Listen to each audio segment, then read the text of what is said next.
That's right, the theme for today's episode is something we cannot live without. It's food. It plays such a crucial role in our health. And it doesn't really matter how many miles you run, how many exercises you do, if you're not eating right, they're not really going to make a difference. So today we'll be talking about eating right and living healthy. We often talk about eating a balanced diet for healthy living, and then the question comes up, or rather the confusion, what exactly is a balanced diet? What should we be eating? What shouldn't we be eating? Now, there are different expert opinions on this and different theories, so without sounding too preachy, we're going to take a look at what you should be eating for healthy living. Should we fight the fats, lay off the carbs, or stock the proteins? A conscientious dilemma that often overrides all gastronomical urges. But it's not always about what to eat and what not to include and what not to that qualifies as healthy eating. It is more about eating, but in the right quantities. Every food group has a role to play in your body. If you want proteins to behave the way protein should be behaving in your body, as in for growth, repair and maintenance. If you want fat to behave the way fat should behave in your body, as in to add glow to your hair, skin, nails, bones and keep your hormones in harmony, then you will need to provide your body with carbohydrate. Otherwise, protein and fat will not behave the way it should be. If you want to burn fat, you need to provide your body with the right amount of carbohydrate. So carbohydrate is like probably the most important food group in our diet. Carbohydrates, proteins and fats are macronutrients that should be part of every diet, but in moderate amounts. These nutrients are essential for growth, metabolism and other functions. Carbohydrates are the body's important source of energy and are crucial to the functioning of the central nervous system, the kidneys, the brain and the muscles. The body requires at least 60 to 65% of carbohydrates daily, which can come in the form of fruits, vegetables, cereals and whole wheat products. Proteins, on the other hand, are required for growth, tissue repair and supporting the immune system.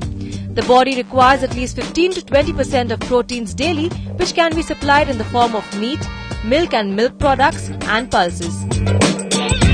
Fats, on the other hand, are also a source of energy. They help in the absorption of certain vitamins and help keep the cell membranes intact. The body requires at least 15 to 20% of fats daily, which is present in substances like olive oil, lean meat, nuts and fish. Besides these three main nutrients, the body also needs vitamins and minerals.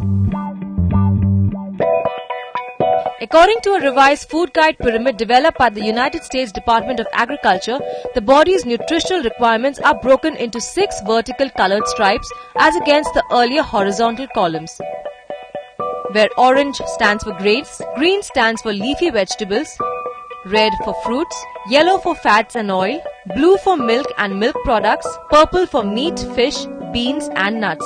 The pyramid implies a balanced diet which includes all food groups but in varying quantities. Another feature of the pyramid is the emphasis on physical activity along with a balanced diet in order to maintain a healthy lifestyle.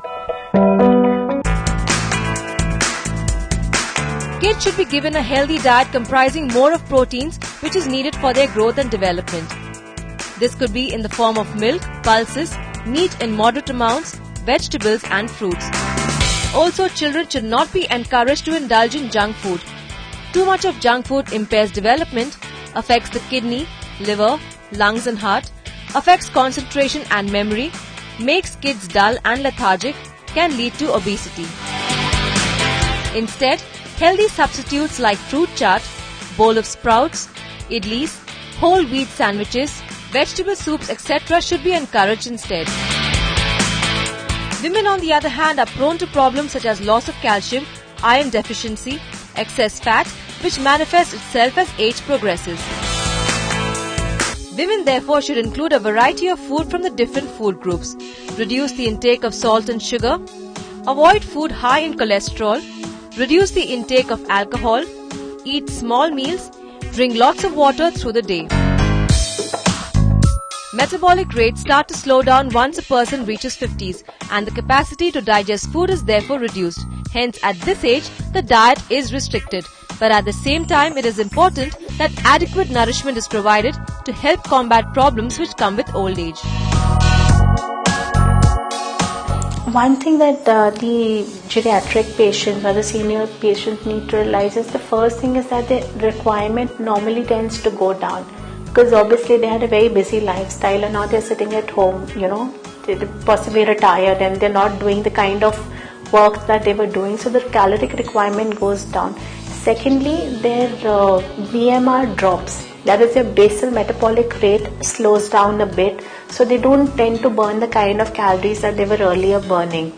There is a very likelihood of them having constipation problems, so that's when we say that and their bones getting weak.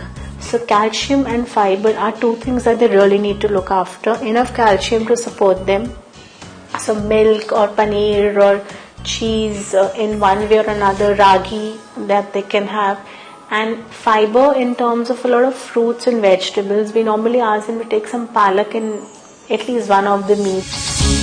So while a healthy and balanced diet is a key to good health, here are some telltale signs that indicate your state of well-being. Healthy and pink nails that are not brittle, hair which does not break off easily and has sheen, skin which is smooth and elastic, firm and reddish pink gums, bright and clear eyes.